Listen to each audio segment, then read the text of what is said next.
কুমিল্লার পুরাতন চিড়িয়াখানা ও বোটানিক্যাল গার্ডেনের জায়গায় নির্মাণ হচ্ছে আধুনিক ডিসি পার্ক। প্রায় ২০ একর জায়গার উপর প্রকল্পের কাজ শুরু হয় চলতি বছরের ১৩ মে। ২০২৬ সালে কাজ শেষ হওয়ার কথা রয়েছে। নতুন এই পার্কটি হবে সবুজে ঘেরা, থাকবে কৃত্রিম লেক, রাইড, ওয়াকওয়ে, ফুডকোর্ট সহ খেলার মাঠ, এমনকি রাখা হবে বিলুপ্তপ্রায় পশু পাখিও। নগরবাসীরা বলছেন, বিনোদনের জন্য পার্কটি হবে নগরীর নতুন প্রাণকেন্দ্র। ফলে খুশি তারা। পার্কটিতে নিরাপত্তা নিশ্চিতে পুলিশ বক্স স্থাপন সহ প্রশাসনিক তদারকির দাবি স্থানীয়দের। ডিসি পার্ক হবে, আমরা ওইটার জন্য প্রতিবাদ জানাই যে ওইটা তাড়াতাড়ি হোক, মানুষের বিনোদন দেয়, একটু সবাই আনন্দ উল্লাস করুক।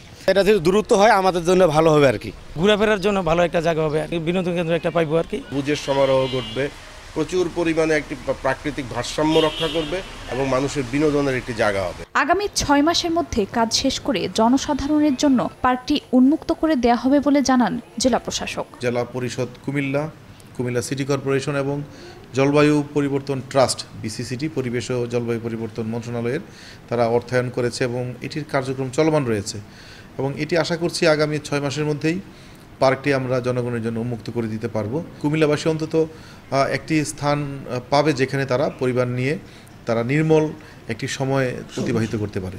ডিসি পার্ক নির্মাণে ব্যয় ধরা হয়েছে ২.৫ কোটি টাকা। সময় সংবাদ, কুমিল্লা।